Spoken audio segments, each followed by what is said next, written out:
Maaari pa ring tumakbo si VP Sara sa 2028 elections hanggat wala siyang final at executory na hatol sa kanyang impeachment case. Ayon yan sa Commission on Elections o COMELEC.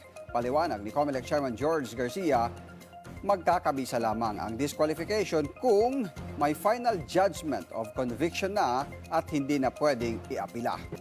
Kahit sino po ang tumatakbo, anuman po ang posisyon mula presidente hanggang kahuli-huli ang barangay kagawan, hanggat walang final na judgment of conviction sa isang kasong kriminal ay nakakatakbo.